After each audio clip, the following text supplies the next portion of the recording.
토요 묵상 말씀은 누가복음 8장 1절에서 15절입니다.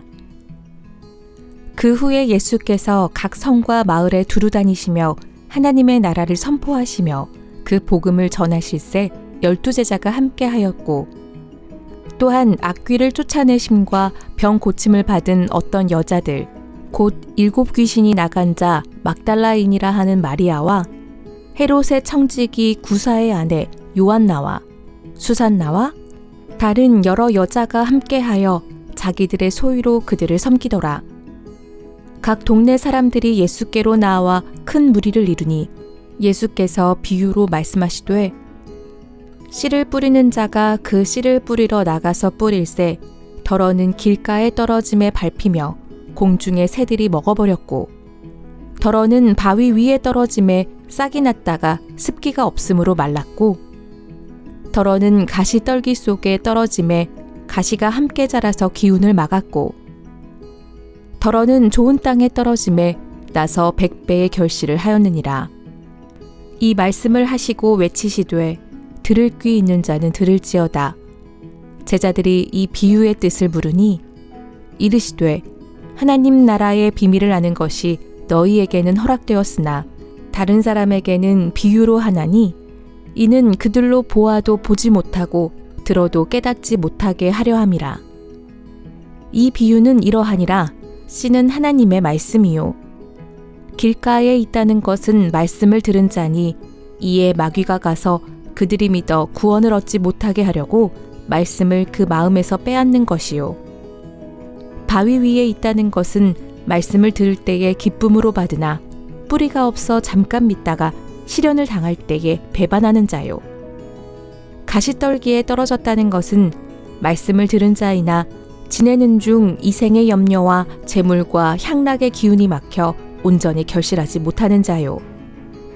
좋은 땅에 있다는 것은 착하고 좋은 마음으로 말씀을 듣고 지키어 인내로 결실하는 자니라. 아멘.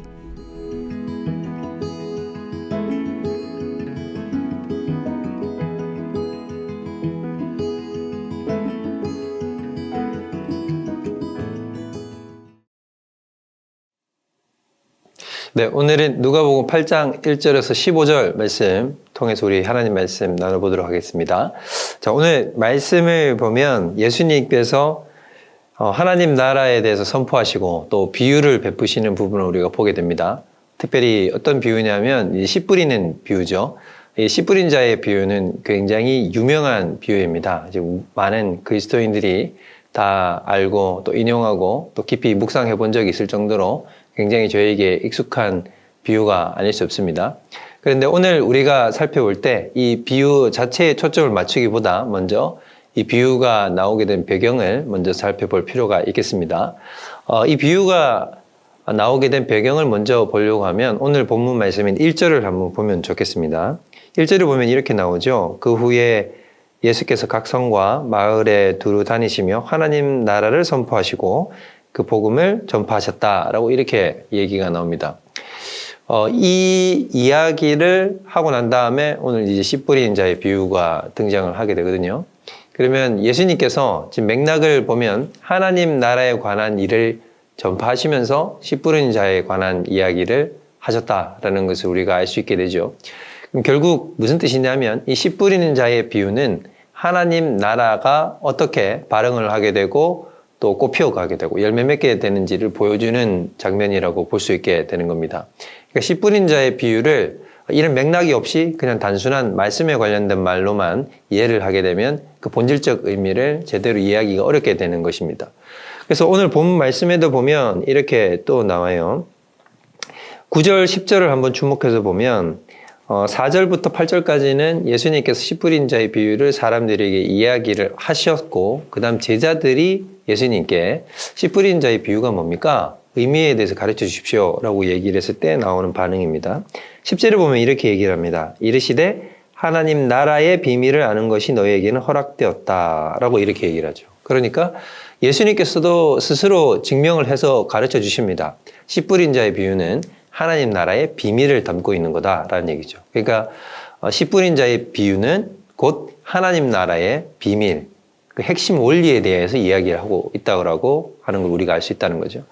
자, 그러면 씨 뿌린 자의 비유 속에서 우리가 익히 잘 알다시피 씨가 가장 중요할 것인데 씨는 무엇이냐라고 얘기를 했을 때 예수님께서도 말씀 가운데서 이야기하셨다시피 그것은 곧 하나님의 말씀이라고 이야기를 했습니다. 그러니까 하나님의 말씀이 곧 이 씨 뿌린 자의 비유의 가장 큰 핵심이고 그럼 그 하나님의 말씀은 결국 무엇과 관련이 있다는 것입니까? 하나님의 나라와 깊은 관련이 있다라고 하는 거죠. 그러니까 하나님의 나라는 하나님의 말씀으로 시작되게 되고 발전하게 되고 열매 맺게 된다라는 것을 예수님께서는 이야기하려고 한다는 것입니다. 그러니까 단순히 우리가 신앙이 좋아진다 혹은 신앙이 좋지 않다라는 얘기를 하려고 이 씨 뿌린 자의 비유를 하려는 것이 아니다라는 거죠. 씨 뿌린 자의 비유는 하나님 나라가 어떻게 시작, 부흥, 발전되는가를 보여주는 그림이다라는 것입니다. 그러면 하나님 나라의 가장 중요한 것은 무엇이라는 것입니까? 바로 하나님의 말씀이라는 겁니다. 하나님의 말씀이 사람의 속에 떨어져서 그 한 영혼 속에서 발화하게 되고 자라나게 되고 열매 맺게 되는 이 과정을 통해서 하나님의 나라가 한 사람의 속에서 확장되어지고 그렇게 확장되어진 하나님의 나라가 세상 가운데로 확장되어져 가는 것을 우리는 볼 수 있게 된다고 하는 거죠. 그렇기 때문에 하나님 나라에서 가장 중요한 것은 무엇이냐면 하나님의 말씀이다라는 겁니다. 그래서 여러분들도 비유에서 보다시피 비유에 보면 이렇게 얘기를 하죠. 길가에 떨어진 씨를 누가 와서 먹어버립니까? 새가 와서 그것을 가져가 버린다는 겁니다. 예수님께서 그 비유에 대해서 설명하시기를 그렇게 가져간 것은 바로 사단이 사람의 마음속에 있는 말씀을 빼앗아가는 것을 의미한다라고 이렇게 얘기를 해요.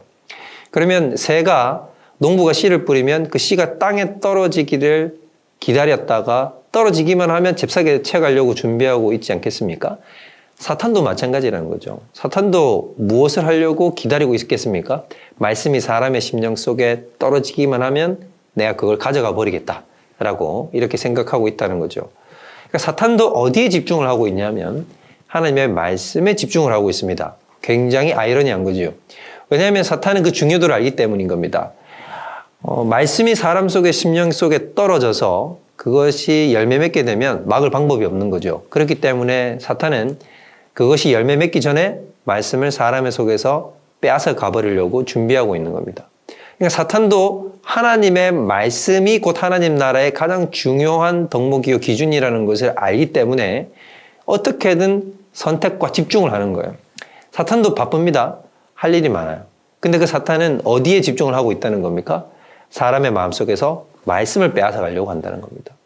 그래서 마찬가지로 이걸 역으로 뒤집으면 어떻게 되겠습니까? 우리는 어디에 집중을 해야 될까요?